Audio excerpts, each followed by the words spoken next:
This is Signal and Noise, bringing clarity to data, tech, and AI.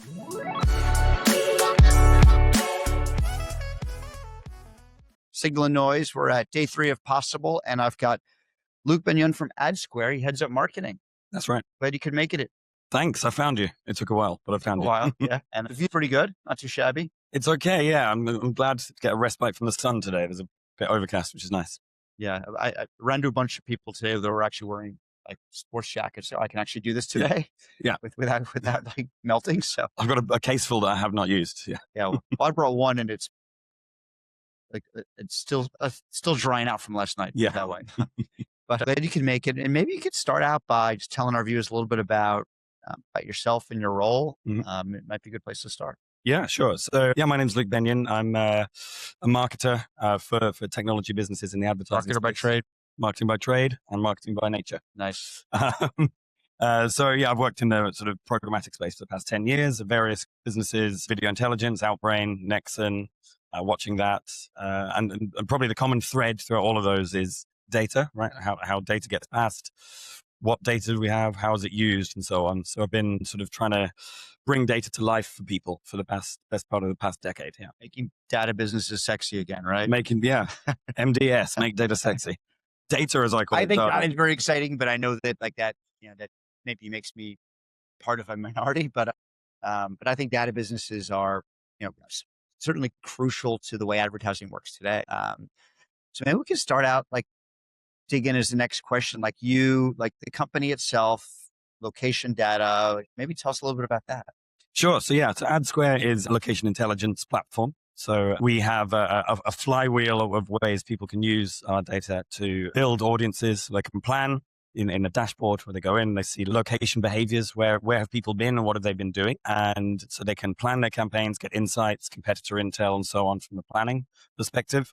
They can then build audience segments. So I see these people have been to this store in the past 2 weeks. Let's activate those. And then they can activate them in their DSP or SSP of choice or social platforms as well. And then we have a measurement product and attribution as well. Okay. As a marketer, how do you how do you take this topic that might be, for people in the industry, I think they'll understand it, but for people who are maybe not, how would you take this? And it was pretty complex, right? And tell a story that resonates. What are some of your secrets or tips as a marketer? Yeah, great question. Well, I guess ultimately the user, the person we want to appeal to is a media agency persona. So someone in an agency, they've got a brand that wants to run a campaign. And planners, buyers, who are these? The planner buyer is probably the person with the hands on the keys. Yeah. Okay. Yeah. And they're going to go into their programmatic platform and be bombarded with different ways that they can target people. Third-party data sources, the audience data. Okay. Yeah, exactly. So you need to be appealing to them when they're in that interface. So I think brand is a really important part of that. It's being recognizable and having a reputation for quality, for trustworthiness, of transparency, price as well. So that they know when they look at that list in the drop-down menu, to simplify the way it's done, that AdSquare, for example, is like a trustworthy data source. But then you've also got to advocate for your type of data. So we use real-world data, location data, but you could. So for the certain types of brands, we think location data is the best way that they can do targeting. And so you're sort of advocating for your brand, but also your data type, if you like. So why does real world actions create the best way of running marketing campaigns? Yeah. I worked for a tech company last year, did a stint as I had a commercial for a bit. And I've advised CMOs for a long time, but I was surprised. It's the first time I'd actually run specific marketing campaigns, post kind of AI slop, right?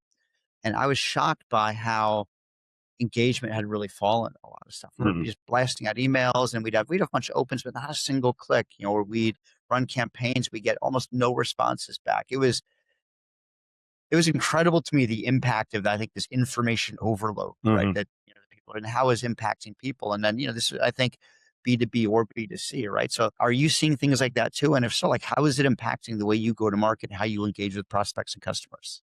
Yeah, I mean, that's a big question. I think maybe the biggest manifestation of this is in social organic reach, right? You'll have seen this at that business as well. You post something on the company LinkedIn page, being like, "Here's our big announcement we've been working on for months," and you get crickets. Crickets, right? Yeah, exactly. But then the CEO or a senior leader posts about it. They tell their personal story about the build that they've been through or the journey they've been on, and suddenly they're going viral. So I think it's changed very much from company pages to personal stories that people tell, and that's what resonates with people, right? So, and the same is true with email. So company email blasts and newsletters, yeah, they still get engagement, but actually if your CEO has a Substack or a LinkedIn newsletter where they can really dig deep and they're building reputation about a really specific niche, then that's where they're going to get engagement from the right people. And you can't really be too niche. You can really get deep, and the deeper you go and the more specific you go, I think people really appreciate getting that knowledge from you. Yeah. I like that. We had Joe Zappa on this podcast a couple months ago. I've known Joe for a few years, and Great guy. I think it's really cool what he's doing, just kind of Yeah. like executive led, like evangelism and communications, Yeah. and how, and I think the thesis of that episode ended up being like, people trust people. They don't really trust institutions or brands as much anymore. And I think that's so, like, I like what you're saying. Like, if your leaders can tell a story and communicate directly, that'll have a much bigger impact than just like sending out. And I think but it's a little bit more than that, because it's also about adding value to people as well. I think that's where companies often make the mistake, is they just recite their mantra, if you like, or their truth. But actually, when you add value to people and tell them something they didn't know, or teach them something new, or give deeper insights into something, then people come away thinking, "Oh, I've learned something."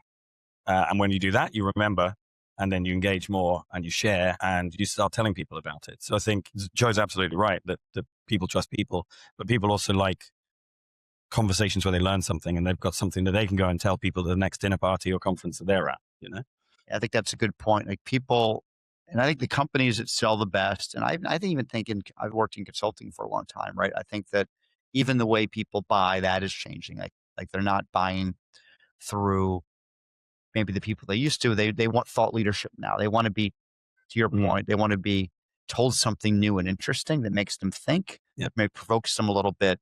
And then they're going to want to bring in, even if they're just lurking and reading in the background, but I think seeding those ideas out there, starting conversations. When I think, like, my experience anyway, those are the types of people that, when brands are thinking, who do I want to work with? That's what they gravitate towards. Yeah, exactly. And that's it. You've got to be building the reputation of your brand over long periods of time. The 95-5 rule, right? So 95% of the time people are not in market to buy your product, but you want to make sure you're there during that period, so that when they are ready to buy your product, you're the one that comes to mind. And that's about owning a category as well. It's like being synonymous with the specific thing you do, so that you're an instant.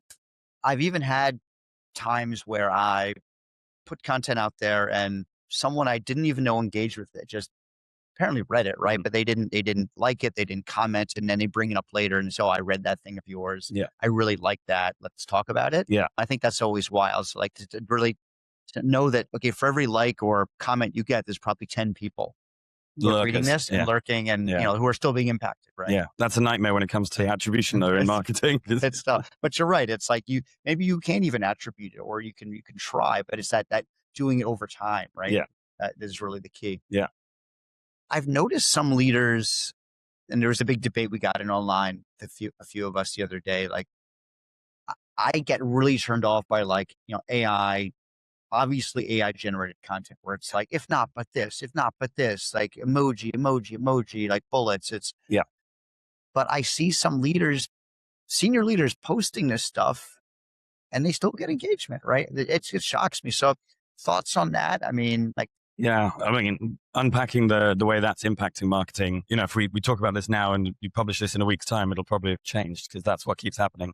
Like the speed of change is increasing rapidly. And so, Claude Design coming out a couple of weeks ago has really impacted creating marketing collateral, for example. And the ability to create written content that sort of sounds a bit like you, but actually when you look at it, looks like it's ChatGPT, is a challenge I think everyone's navigating because it's so easy. My approach is if someone didn't have the time to write something themselves, I don't have the time to read it. But Totally agree. Yeah. I don't think everyone thinks like that. I think people are maybe just accepting that that's how content is created and engaging with it. But it's frustrating when you spent years crafting carefully thought through opinion pieces or articles and so on. Yeah. Yeah, I don't get it either. I mean, if I see stuff that looks obviously AI generated, where someone didn't even take the time or care to just rewrite it, Yeah. right? And to take out like and I love M dashes, right? Yeah. But like, but Yeah. there's a time and a place for them, right?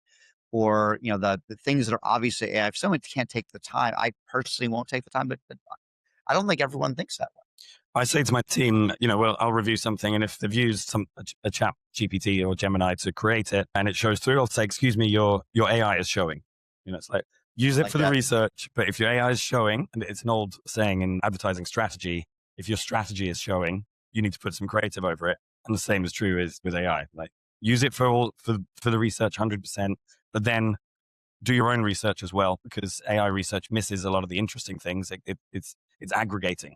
So, but actual nuance and detail is not picked up by aggregation. So there's other things to discover that AI is not going to as well. As a marketer, how much of what you do has already been changed meaningfully by AI, and like thoughts on that?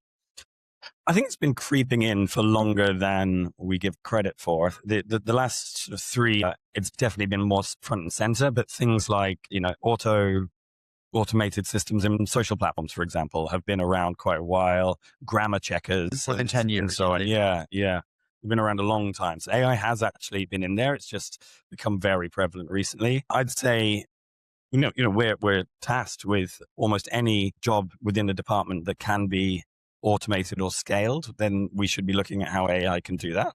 And I think that's fair enough. If something's a repeatable task, no one really wants to be doing it themselves. And if AI can help Most people don't. Most people don't. That's true. So that's where to use it really well. But also, we're a company full of brilliant, insightful, interesting individuals. So the value of that human touch is also super important, to bring that to the surface and automate where things are repeatable. That's my approach to it. What are some of the AI tools you're using today that you really love, and for maybe other marketers out there, you'd recommend they check out? I think it's less about the tools themselves, more about how you use them, because they're platforms, right? And they're basically, they're there, and you say, wow, what am I going to do with this thing? So it's thinking creatively, what can I achieve with this technology? Whether that's just an LLM or whether it's an agentic system like Claude. Claude design is the biggest change, I'd say, in the ability in marketing to create collateral and designs, and scaling that is now, it's quite good at it too. It's very good at it. And until now, nothing has been, but now it's very good. And that's going to supercharge like tailoring content, account-based marketing. So you can just say, give it a load of personas, give it a load of individuals, and say, adapt this content to these people.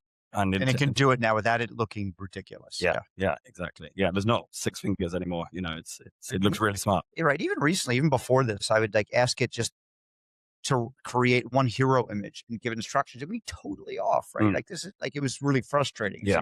So yeah, I mean, the improvements it's pretty dramatic. Yeah. It's we take a human in the loop approach at AdSquare, so we always want a human to be reviewing things. I would always want a designer to look at output, but yeah, the ability to scale and iterate is what's changing. Yeah, it must be changing the speed at which you work too, and the speed of which you're able. Because I know consulting, we're able to like the output of what we're creating is so much faster. Yeah. I mean, we're going like or even like I work with design teams or product teams, just going to prototype in like a day or two. It's just, granted, it's not production, right? But just being able to crank out prototypes with a front end and some vibe coded technology behind it, it's incredible. So I imagine for a marketer, it's sped things up dramatically. Yeah, right? Yeah. And then the challenge is adapting as a team fast enough to be able to implement it in all the places you want to. Yeah, because we're just going to be. I think the real way marketers operate is fundamentally now changing. Like what we do on a day-to-day basis is just shifting. It's going to make it way more. We can be way more strategic. We'll be way more thoughtful, because all of the day-to-day difficult stuff is going to be just sped up, exactly as you say. Yeah. I've seen some interesting debates recently about like within marketing, communicate. Like some people say, okay, like your message, like it should be like my grandmother should be able to understand it. And then some people say, actually this is AdTech. It's really complicated. Like, no, you're not selling to your grandmother. We don't care for grandmother. So like, or do you need to address both thoughts on that debate? I think quite often people overcomplicate language needlessly to seem intelligence, not the right word, but to seem like that knowledgeable. I always, again, with my team, spot certain words that drive me mad, like leverage and utilize. It means use. Leverage, it means use. There's a shorter way to say exactly the same word. Take the short way. Yeah. So it's always taking the shorter way. Another thing that LLMs do is to put in a lot of adjectives and adverbs that are completely unnecessary as well, because they not 90% of the time add nothing to the sentence. So stripping that stuff out can really simplify your language. And my grandma would be more able to understand it, but it's actually not about that. It's about cutting to the chase and being really clear and not overcomplicating things for people, because no one wants to wade through messy, sludgy language. You want to understand what something is. But I think that's where what I love doing is diagrams and flowcharts and that kind of thing. I think in our sector, in data and technology and advertising, when you're in a supply chain, showing the way things move between each other in graphics is super important as well. So it's not just about language. It's about how language and spatial description interact with each other as well. I think that's a super important part. I wrote an article recently about, I call it the IRL, in real life rebellion, and how, like, the trends we talked earlier about people being overloaded with content, that there's just been such a shift back to, like, say back to basics, but back to real life experiences. I was at a dinner with Hearst last night. There was like a lot of what we're talking about is people like craving these things. So we're here possible. How are you like folding in real life and like in-person stuff? Obviously you're doing it because you're here. How are you folding it into your marketing approach? Have you seen some changes recently in this area? Well, I think you could look at Possible as a great example, because if you go to the main inspiration hall, every talk today is on AI, paid for content by brands on AI. That hall is only 20% full, whereas the atrium area is the loudest place I've ever been in my life. 150% full. It's 150% full because people are just there to talk and network. It's deafening. Oh my God. Yeah. It needs to be addressed, let's just say. But yeah, people are here because they want that human connection, not to watch another talk about AI, and that's all you need to know about that. What we've done at AdSquare here, we had a panel session where we invited a DSP basis on with us, and we discussed the outcomes era, actually. Speaking about Joe, after someone, right? Yeah, they're after me. Speaking about Joe Zappa, he's very much advocated for the outcomes era, and I would subscribe to that as well. And we were talking about the outcomes era. We made a time. How have we gone from affiliate to performance to programmatic, and how has that all brought us on this journey that we're in now? But we also then have like laptop stickers that people can put, and I think the best branding piece here is someone who's branded the lanyard, that physical thing, or tote bags, like it's a really old school like branded swag thing. But hey, that's walking advertisements all the way around the place, and at a festival where it's very difficult to cut through the noise. It works, and you remember those brands. Yeah. But I think again, it comes back to being interesting, and the most interesting activation here, I think, or the most useful, I should say, is Gum Gum's water machines. Don't know if you've seen those. Yeah, I got one of those. You can add cucumber flavor, strawberry flavor, electrolytes, caffeine. The little like water container that's branded to that. And that was smart. Yeah. And their whole positioning is around the mindset matrix, and so they've got that platform which they can then apply to really nice activations. It just gives them a platform to execute across. And so I always really admire them for doing things like that. Yeah. That was smart. So, well, listen, really appreciative you coming by, and marketer to marketer. Really like this conversation a lot. I think there's some good insights for, about how marketing works and your role. And, I really appreciate that. And best of luck the rest of the show. Thank you. Cheers. It's real. Thank you. Pleasure.